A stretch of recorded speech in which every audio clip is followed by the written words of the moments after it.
Fala pessoal, Gabriel Martins aqui para parte 2 do podcast Cara dos Esportes, pós-domingo da semana 5 da NFL, um pouco mais tarde do que de costume devido ao atraso do início do Sunday Night Football. Eu postei a parte 1 na madrugada como de costume e na parte 2 agora eu deixei para gravar de manhã. Vou falar também sobre o jogo de Londres, a análise da vitória do Dallas Cowboys para cima do Pittsburgh Steelers, passar pelas principais lesões que aconteceram nesse final de semana e já fazer aquele mini preview que vocês estão acostumados da semana 6. Não deixe de se inscrever, deixar like, você que tá no YouTube, deixar comentário. Se tiver no Spotify, deixa 5 estrelas, não deixa de seguir, seja qual for o aplicativo de podcast que você usa. E não deixa de se inscrever para receber notificações no WhatsApp do podcast Cara dos Esportes. É só mandar quero receber pro link que tá na descrição e me adicionar aos contatos também. Manda uma mensagem lá, que tendo tempo eu respondo.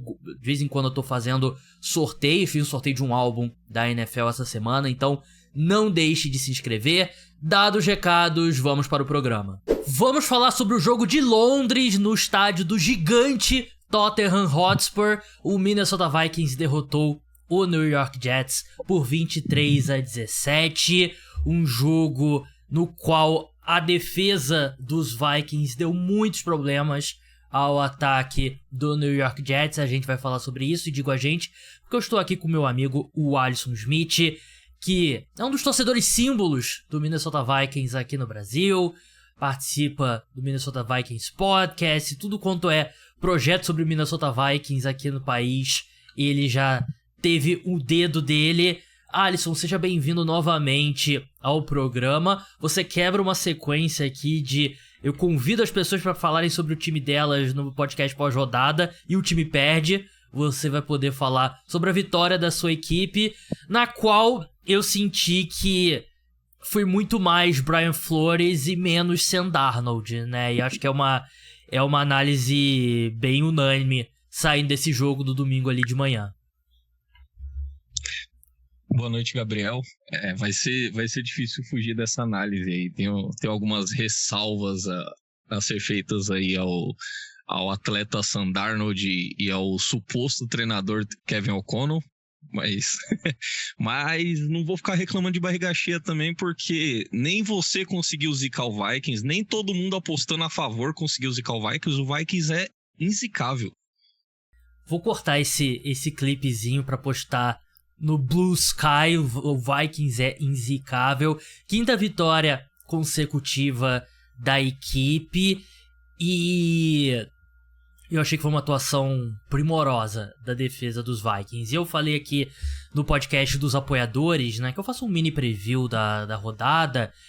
E um dos meus pontos para ter alguma confiança no New York Jets era o fato de que eu achava que o Aaron Rodgers teria mais facilidade para decifrar o que o Brian Flores faz, que confunde tanto os quarterbacks adversários, né? Aquelas formações ali que você não sabe quem vai para blitz, quem vai atrás do quarterback, defensive end indo cobrir o passe.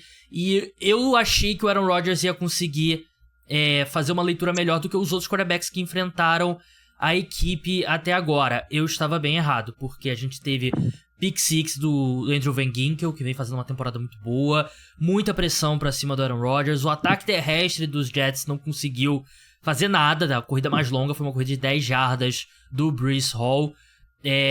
Pra mim, o Brian Flores, o prêmio de coordenador do ano hoje seria disparado ele, número 1. Vem fazendo um trabalho incrível, com uma defesa que não é nem um grupo ultra talentoso, tem bons jogadores, mas não é nada de outro mundo, né? Mas eu não senti o Aaron Rodgers em nenhum momento desse jogo confortável, Alisson. Eu pensava um pouquinho diferente de você, Gabriel. Eu esperava esse tipo de jogo do Aaron Rodgers, sabendo a situação atual da carreira do Aaron Rodgers. O ataque do Jets é limitadíssimo na questão de chamar jogadas, é muito previsível o ataque do Nathaniel Hackett. A linha ofensiva não é das melhores, então eu já esperava um jogo bem difícil do Aaron Rodgers nesse domingo. E isso foi dentro do script. A defesa dos Vikings ganhou esse jogo. Eu esperava um jogo difícil para os dois ataques. Foi mais difícil do que eu esperava pro lado de Minnesota, mas era bem esperado. É uma boa defesa o New York Jets, mas o time é muito limitado no ataque, eles não conseguem correr bem com a bola, a linha ofensiva não é boa, o Aaron Rodgers não tem mais a mesma mobilidade, e não só a mesma mobilidade, como a mesma precisão também, né? Vi ele errando uns passes que ele não costuma errar. E o Brian Flores está fazendo um trabalho primoroso. Eu acho que, na minha opinião, esse foi o pior jogo do Vikings na temporada, principalmente por causa do lado ofensivo da bola. Foi realmente bem ruim. Pior jogo do Sam Darnold, pior jogo do Kevin O'Connell chamando o ataque e escolhendo as jogadas nessa temporada. Mas é a vantagem de você ter uma defesa atuando em alto nível, você consegue ainda escapar com a vitória de um jogo desse. Há quem diga que as defesas voltaram à moda, né? A gente sabe que moda é algo cíclico, né? No mundo, defesas estão ganhando jogos por aí novamente, né? E não é coincidência o ataque dos Vikings ter o pior desempenho no ano, eu concordo com o Alisson, contra a melhor defesa que eles enfrentaram, né? Eu achei que a secundária do New York Jets fez um jogo muito bom, né? Teve um determinado momento que o Sauce Gardner deixou o jogo, mas ainda assim, tudo bem, Justin Jefferson ainda teve 92 jardas, né? Mas não foi aquele desempenho absurdo do ataque aéreo que a gente vinha assistindo nas últimas semanas, né? Mas esse ponto da linha ofensiva dos Jets realmente a gente viu bastante nesse domingo, porque é uma linha ofensiva que os 2 primeiros jogos, se eu não me engano, foram muito bons. E aí perde o Morgan Moses e eu sinto que a cada semana o time vem piorando na linha ofensiva, né? E nesse domingo, Aaron Rodgers esteve sob muita pressão. Ele não jogou bem também. Essa precisão que o Alisson citou também, os números mostram 29 de 54 passes tentados, né? Um aproveitamento bem baixo. Mas é difícil quando você tem o seu coordenador ofensivo é o Nathaniel Hackett, né? E eu acho que é um time que tem talento para estar jogando melhor do que ele está jogando, mas ele tem um head coach muito ruim e um coordenador ofensivo que, na minha opinião, é o segundo pior coordenador ofensivo da NFL, né? E eu já citei o primeiro na parte 1 do programa. Pra mim é o Press Taylor do Jacksonville Jaguars, né? E é um ataque muito, muito sem imaginação. E você, como torcedor dos Vikings, você vai lembrar bem, Alisson, lembra muito aqueles ataques dos Packers na reta final do Mike McCarthy, né? Que as coisas só aconteciam quando o Aaron Rodgers fazia um passe genial e tudo era muito difícil. E eu sinto que eu tô vendo isso de novo com o New York Jets do Aaron Rodgers, só que agora o Aaron Rodgers tem 41 anos, né? Não tem 34, 35. Exatamente.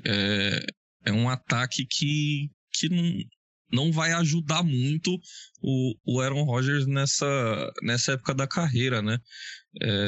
No final do jogo ele conseguiu ali andar melhor no campo, ali conectando passes curtos e passes rápidos ali, que é uma característica dele também, que tem uma mecânica e um release muito bom, muito rápido, e aí ficou bem difícil pro Vikings marcar, mas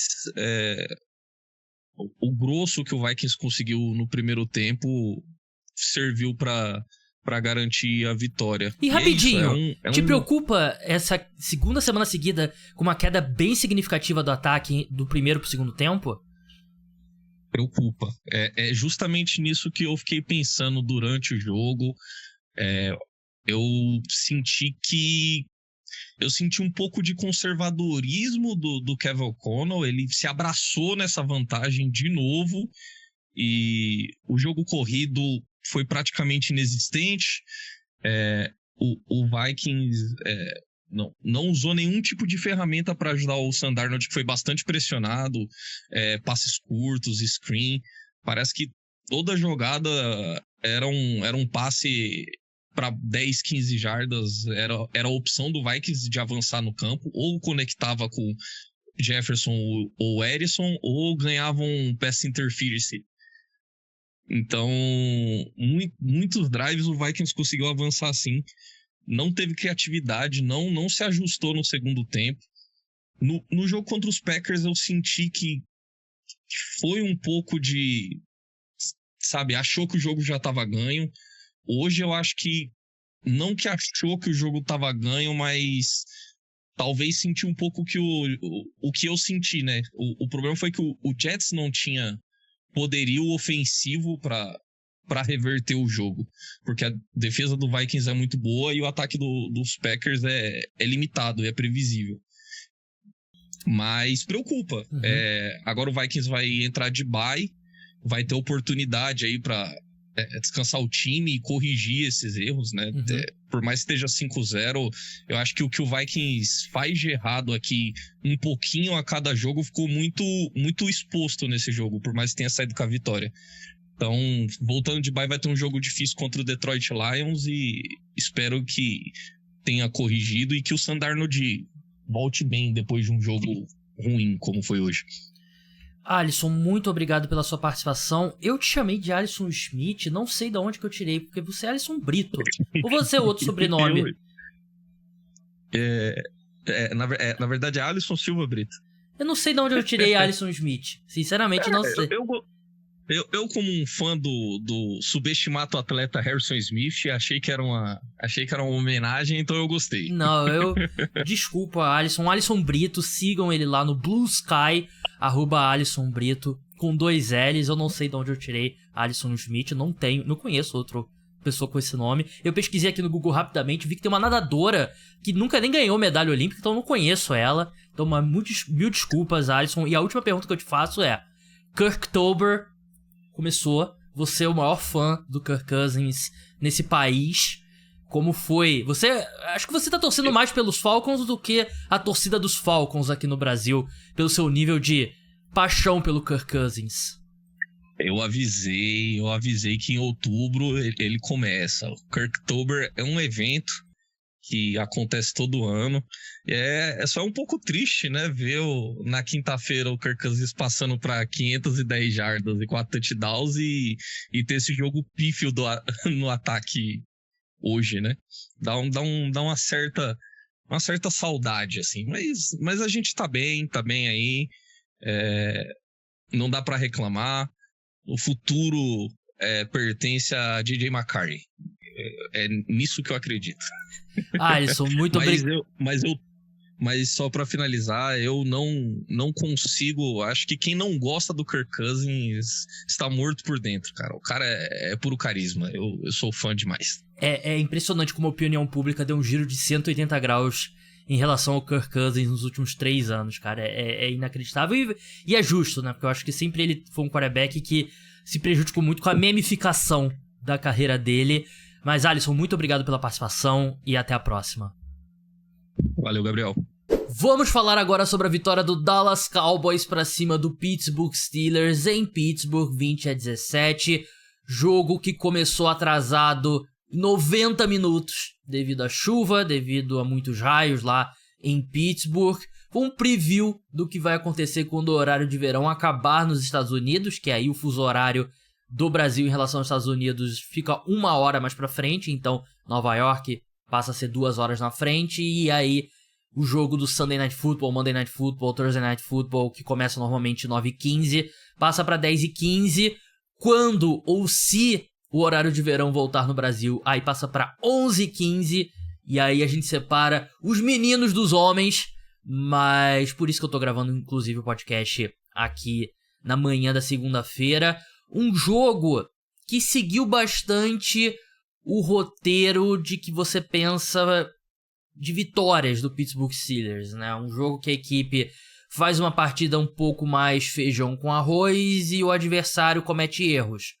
O Dallas Cowboys certamente cometeu erros. E teve um erro no final que quase custou a partida de fato, né? O fumble ali no handoff pro running back que o Dak Prescott conseguiu recuperar já na linha de gol ali com menos de 1 minuto pro fim. Depois o Dallas Cowboys consegue o touchdown da vitória, né, ali numa 4ª descida. Os Steelers têm a chance ali, fazem aquela jogadinha de rugby, mas não funciona, né? Foi o touchdown do Jalen Tolbert, né, do Dallas Cowboys. Mas foram 2 interceptações lançadas pelo Dak Prescott, as 2 indesculpáveis. Teve um fumble também, que ele recupera também um fumble, mas enfim, erros do Dallas Cowboys que quase custaram a equipe a partida, só que os Steelers não conseguiram capitalizar, né? Porque é um time limitado. E é um time que, defensivamente, a defesa começou muito bem, TJ Watt voando. Eu senti que ela vem piorando um pouco a cada semana, né? O TJ Watt não jogou bem contra os Colts na semana passada, voltou a jogar bem, mas ainda assim a defesa não cedeu jardas para o Dallas Cowboys, né? Foram 445 jardas totais, só que os Cowboys, na hora ali de atravessar o campo, no campo de ataque, cometeram erros, né? E não foi aquela atuação dominante da defesa do Pittsburgh Steelers, como a gente já viu esse ano. Já viu esse ano também num calendário mais simples. E hoje, quer dizer, no domingo, Justin Fields novamente fez o feijão com arroz. Eu venho batendo nessa tecla aqui no podcast. Eu acho que ele vem fazendo o suficiente para continuar como titular, mas não algo ali, ele é o nosso titular seguindo em frente até o resto da temporada e tal, fecha as portas pro Russell Wilson. Ele novamente foi um jogo como esse. 15 de 27, 131 jardas, 2 touchdowns, média baixa de jardas por tentativa, tudo ali muito próximo à linha de scrimmage. Às vezes, quando precisava fazer algo um pouco mais complexo, você via que acontecia muito lento pro Justin Fields. Ninguém apareceu muito nesse ataque aéreo. Um dos passes para touchdown foi um pitch, né? Aquela jogadinha que ele, tipo Patrick Mahomes pro Travis Kelce, né? Que ele corre por dentro ali, mas que conta como passe para touchdown. Então, não acho que ele abriu a porta pro Russell Wilson, mas ele também não fechou a porta pro Russell Wilson. Então, imagino que em algum momento da temporada, não acho que na próxima rodada, mas em algum momento da rodada a gente vai ver o Russell Wilson em campo. Enquanto o Dallas Cowboys também é um time com suas limitações. É um time que, num jogo que o CeeDee Lamb foi bem marcado, ele teve 5 recepções para 62 jardas, o time não tem a mesma facilidade, né? E tudo bem, conseguiu andar com a bola, mas o Dak Prescott voltou a cometer erros em momentos importantes. Tudo bem, ele foi muito bem no momento decisivo, né? Com um passe para touchdown numa quarta descida, recuperou aquele fumble ali que foi muito importante. A equipe também teve um field goal bloqueado, né? Que poderia ter feito o jogo ser um pouco mais tranquilo também. Mas ainda assim a equipe sai com a vitória. Foi um jogo que eles foram mais do que 3 pontos superiores ao Pittsburgh Steelers. Mas eu acho que diz mais sobre os Steelers do que uma evolução do Dallas Cowboys, né? Teve a questão do atraso. A gente teve 9 pontos só no primeiro tempo, porque claramente os times sentiram ali, né? Você aquece pro jogo, aí para 1h30, aí você volta, o campo tá molhado. Mas, aliás, o gramado do Acrisure Stadium reagiu bem à chuva, né? O sistema de drenagem ali funcionou bem, porque o gramado tava muito molhado, mas não tava aquela coisa ali que, água na canela do jogador, a bola, quando batia no chão, morria e todo mundo não conseguia andar. Acho que lidou muito bem com o volume de chuva. Mas ainda assim os Steelers é um time que eu falava, né? Não era tão bom quanto a campanha mostrava, né? E aí perdeu para um time que eu acho que eles não deveriam ter perdido, que é o Indianapolis Colts. E perderam para um time que eles deveriam ter perdido, que é o time melhor, que é o Dallas Cowboys, né? E eles venceram antes o Falcons, ainda no início ali o Cousins. Claramente o Cousins evoluiu muito desde então. Venceu o Denver Broncos, que também é um time que evoluiu desde então, mas na época é um time muito fraco. O Chargers com lesões e perde para os Colts, perde para o Dallas Cowboys. Vai ter 2 chances agora de vencer jogos, né? Aliás, 3 chances. Las Vegas Raiders, New York Jets e New York Giants. Depois vai enfrentar o Washington Commanders, que nesse momento, quer dizer, daqui a 3 semanas sabe-se lá como é que vai estar. Mas nesse momento é um time superior aos Steelers e os Cowboys precisavam dessa vitória. É um jogo de rivalidade, a rara rivalidade entre conferências, né? Mas os Cowboys agora vencem 2 jogos consecutivos, né? Isso muda totalmente a vibe da temporada do Dallas Cowboys, que não estava caminhando muito bem. A equipe tem uma sequência difícil seguindo em frente. Lions, 49ers, Falcons, Eagles e Texans. Depois Commanders. Então, 6 jogos duríssimos. E se você não vence Giants e Steelers, você tá olhando ali potencialmente pro Mike McCarthy demitido depois dessa sequência, né? Mas agora a equipe vai pra esses jogos com um ânimo maior. Ainda acho que no papel eles não são favoritos em nenhum deles, mas certamente eles podem vencer, porque é uma equipe que eu acho que ainda pode jogar melhor do que tá jogando. Vamos passar agora por algumas das principais lesões que aconteceram nesse final de semana. Antes, uma notícia que não tem relação com lesão, apenas com desempenho ruim. Eu tava lendo aqui agora, o Kevin Stefanski, head coach do Cleveland Browns, disse que Deshaun Watson continua como titular da equipe. Eu falei na análise do Browns e Commanders que pra mim era a hora de colocar o James Winston. O Kevin Stefanski não concorda e acho que ele vai afundar com o navio. Deshaun Watson é a decisão dele. Sobre lesões, o Josh Allen, ele disse que ficou meio shaken up, né? Levou uma pancada ali que deixou ele meio grog, que deu uma virada no tornozelo, mas voltou pro jogo bem. Já Jadeveon Clowney, do Carolina Panthers, deixou o jogo com uma lesão no ombro. Denzel Ward, cornerback do Cleveland Browns, sofreu uma lesão no posterior da coxa. Jalen Guyton, tackle do Dallas Cowboys, deixou a partida do Sunday Night Football com uma lesão no joelho.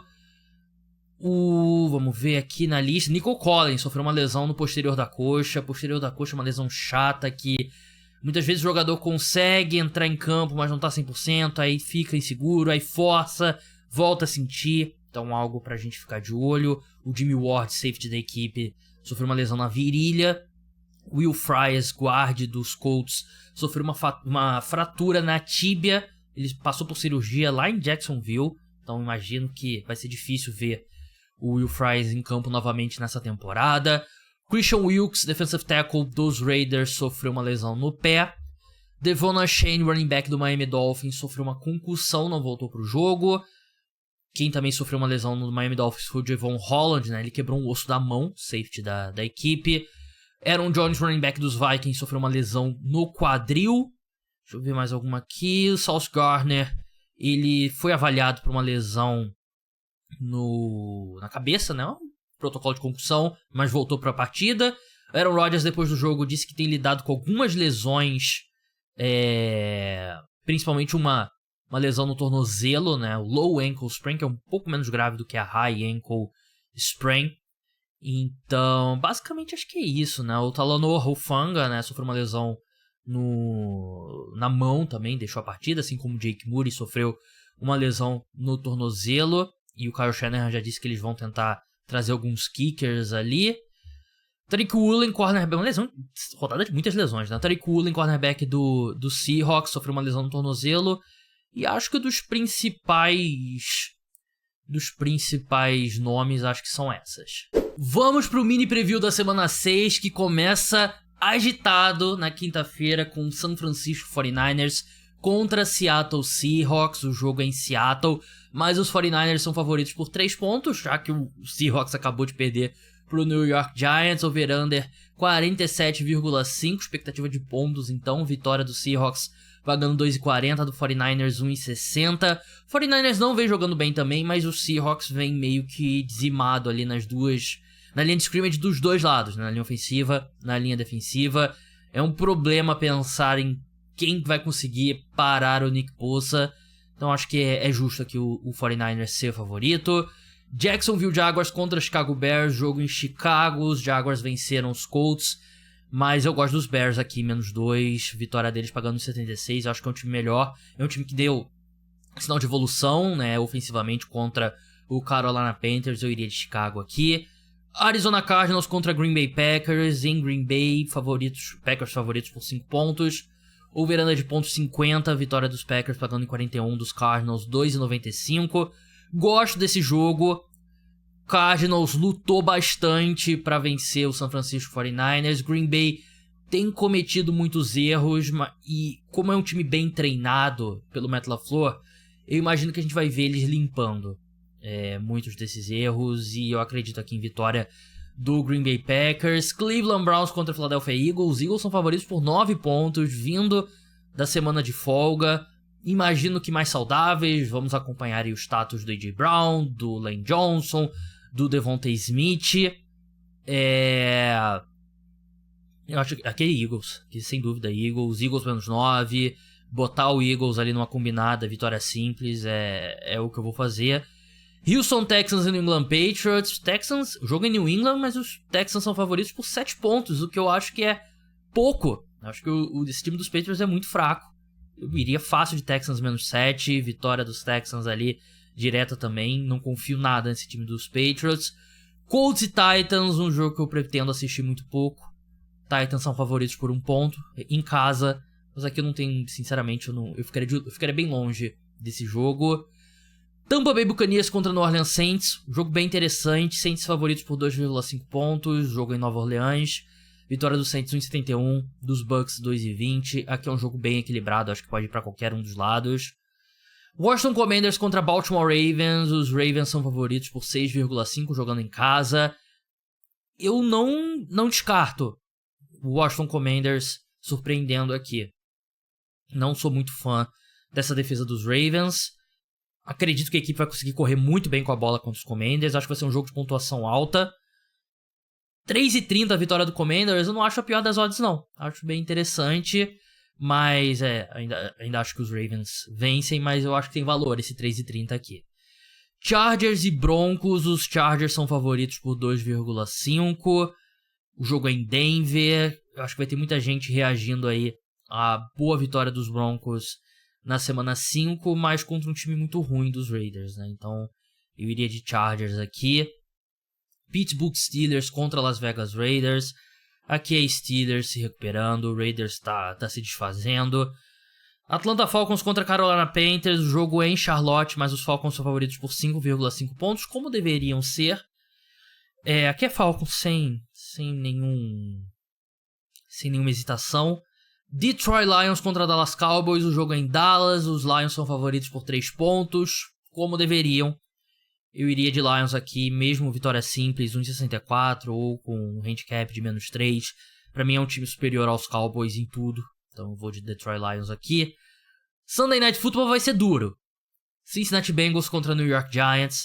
Os Bengals vêm jogando muito mal. Os Giants vêm da melhor atuação da equipe na temporada. Mas contra o ataque dos Bengals, eu não sei se a equipe tem muitas respostas. Eu até acho que a equipe dos Giants vai conseguir pontuar contra essa defesa fraquíssima dos Cincinnati Bengals, mas aqui é Cincinnati Bengals, mesmo jogo sendo em Nova York. E para encerrar o Monday Night Football, Buffalo Bills contra New York Jets em Nova York. Josh Allen contra Aaron Rodgers. Buffalo Bills vem jogando mal nas últimas 2 rodadas. Precisamos ver o status do Khalil Shakir, precisamos ver como é que vai estar o tornozelo do Aaron Rodgers. Aqui eu acho que é Buffalo Bills. Eu tenho apostado muito nos times visitantes, o que me preocupa. Mas aqui, na minha opinião, dá Buffalo Bills sim. Então é isso, pessoal. O podcast Cara dos Esportes volta de NBA na madrugada de segunda para terça, de NFL na madrugada de terça para quarta. Até lá, tchau!